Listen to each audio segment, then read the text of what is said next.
Jai Mahamaya ki jai, Vishveshwari Mata ki jai, Bole Baba ki jai.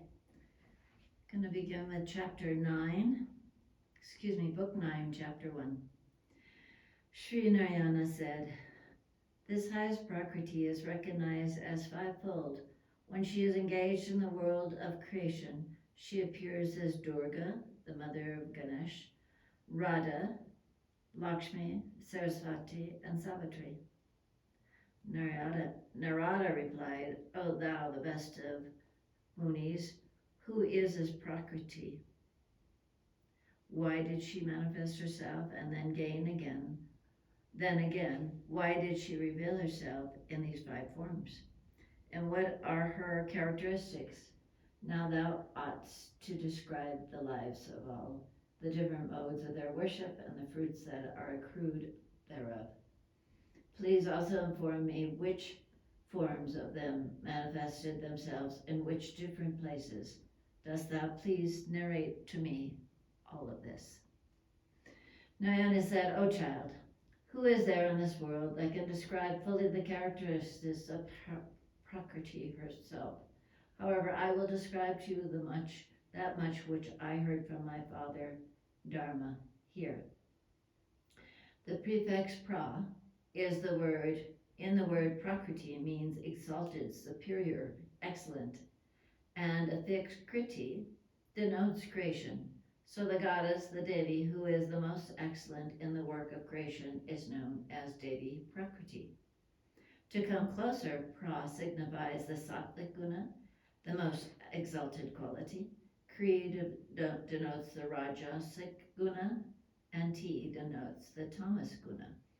The sattvic guna is considered as the highest.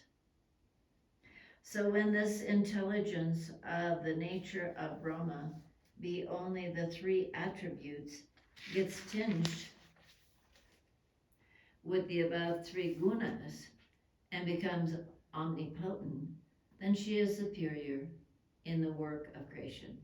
Hence she is styled and called Prakriti. O child Narada, the state just preceding that of creation is denoted by pra, and kri signifies creation. So the great Devi that exists before creation is called Prakriti after creation. The Paramana, by his yoga, divided himself into 2 parts, the right side of which was male, and the left side was the female Prakriti. She is eternal as the fire and its burning power as the fire and its burning power are not different. So these are no separate distinctions between Atman and Nishakti, between Purusha and Prakriti. Therefore, those that are foremost and the highest of the yogis do not recognize any difference between a male and a female. All is Brahman. He is everywhere as male and female forever. There is nothing in this world that can exist for a moment, even without that Brahman consisting of male and female. Out of the will of Brahman to create the world, whose will is all in all, came out at once the Mula Prakriti, the great Devi Ishvari, Brahma with Maya in a state of equilibrium. By her command came out of the 5 forms from her, either for the purpose of creation or for the bestowing favor and grace to the bhaktas. Durga, the mother of Ganesh, comes as the first, the most auspicious, loved by Lord Shiva. She is Narayani, Vishnu Maya, and of the nature of Purna Brahma, the supreme Brahma. This eternal, all-auspicious Devi is the presiding deity of all the devas, and is therefore worshipped and praised by Brahma and the other devas, munis, and manus.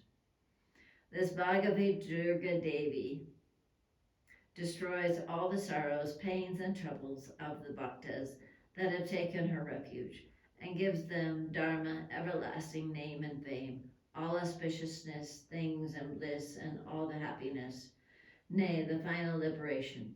She is the greatest refuge of these bhaktas that come to her wholly for protection and are in great distress, whom she saves from all their dangers and calamities. In fact, know this Durga Devi is verily the presiding deity of the heart of Krishna, and as his highest Shakti of the nature of the holy fire and the holy light, she is omnipotent and resides always in the heart of Brahman, the great God. She is worshipped by all the city Purushas. The cities all go to her, and when pleased, she gives whatever cities that her bhaktas wish.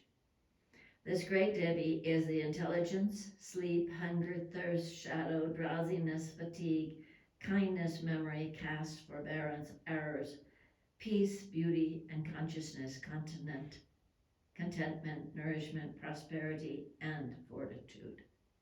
She is sung in the Vedas and in other sastras as the Mahamaya of the nature of the universe. She is the all Shakti of the universe, and she is the Shakti of Brahman. All these qualities are always mentioned in the Vedas. What is mentioned here is a tithe merely in comparison to that of the Vedas. She has infinite qualities. Now hear of her other Shaktis. The second Shakti Paramatman is Padma, Mother Lakshmi. She is the nature of Sudasatta, the highest sattvic guna, and is the Lord's presiding deity of all wealth and prosperity. This very beautiful Lakshmi Devi is the complete master of the senses. She is of a very peaceful temper and of good mood and all auspiciousness. She is freed from greed, delusion, lust, anger, vanity, and egoism. She is devoted to her husband and to her bhaktas. Her words are very sweet, and she is very dear to her husband, indeed the life and soul of him. This Devi is residing in all the grains and vegetables, and so she is the source of life of all the beings. She is residing in Vaikuntha as Mahalakshmi, chaste and always in the service of her husband. She is the heavenly Lakshmi, residing in the heavens, and the royal Lakshmi in palaces, and the Gira Lakshmi in the several families of several householders. O Narada, all the lovely beauty that you see in all the living beings and all the things, it is she. She is the glory and fame of those that have done good and pious works, and it is she that is the powers of the powerful kings. She is the trade of merchants, the mercy of the saints, engaged in doing good to others, and the seed of dissension to those sinful and vicious persons, as approved in the Vedas. She is worshipped by all, reverenced by all. Now I will describe to you about the third Shakti of the great God, who is the presiding deity of knowledge, speech, intelligence, and learning. This third Shakti is named Saraswati. She is all the learning of the endless universe, and she resides as metta, intelligence, in the hearts of all the human beings. She is the power in composing poetry, she is the memory, and she is the great wit, light, splendor, and inventive genius. She gives the power to understand the real meanings of the various difficult Vedas and other difficult works. She explains and makes us understand the difficult passages, and she is the remover of all doubts and difficulties. She acts when we write books, when we argue and judge, when we sing songs and music. She is the time of measurement in the music. She holds balance and union in vocal and instrumental music. She is the goddess of speech. She is presiding. She is the presiding deity. She is knowledge of various subjects in argumentations and disputes. In fact, all the beings earn their livelihood by taking recourse to her. She is peaceful and holds in her hand the Veena and books. Her nature is purely sattvic, modesty and very loving to Sri Hari. Her color is white like ice-clad mountains, like that of the white sandal, like that of the kunda flower, like that of the moon or white lotus. She always repeats the name of Paramatma while she turns her head composed of jewels. Her nature is ascetic. She is the bestower of the fruits of the asceticism on the ascetics. She is the siddhi and the vidya of all. She grants always success to all. Were she not here, the whole host of Brahmins would always remain speechless like the dead cluster of persons. What is recited in the Vedas as the third Devi is the holy word, the third Shakti, Saraswati. Thus I have described her. Now hear the glories of the other Devis in accordance with the Vedas. She is the mother of the four colors, the origin of the six Vedangas, the limbs of Vedas, and all the Chandas, and the seed of mantrams, and the root and the seed of Tantra. She also is versed in all the subjects. Herself an ascetic, she is the tapas of Brahmins. She is the tejas, fire, and the caste of Brahmins, and embodies in herself all sorts of samskaras, tendencies, and inclination. She is Japan. Pure, known by the name of Savitri and Gayatri, she resides always in the Brahma Loka, the sphere of Brahma, and is such as all the sacred places of pilgrimage want her touch for their purification. Her color is perfectly white like the pure crystal.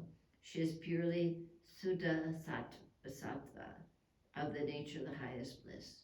She is eternal and superior to all. She is of the nature of Parabrahma and is the bestower of moksha. She is the fiery Shakti and the presiding deity of the Brahma, Teja. The whole world is purified by the touch of whose feet this Savitri Devi is the fourth Shakti. O child, now I will describe to you about the fifth Shakti, the Devi Radhika here. She is the presiding deity of the five pranas. She herself is the life of all, dearer than life even to Sri Krishna. And she is highly more beautiful and superior to all the other Prakriti Devis. She dwells in everything. She is very proud of her good fortune. Her glory is infinite, and she is the wife, the left body, as it were, of Sri Krishna. She is not in any way inferior to him, either in quality or in fiery spirit, or in any other thing. She is higher than the highest, the essence of all, infinitely superior, the first of all, eternal, of the nature of the highest bliss, fortunate, highly respected, and worshipped by all.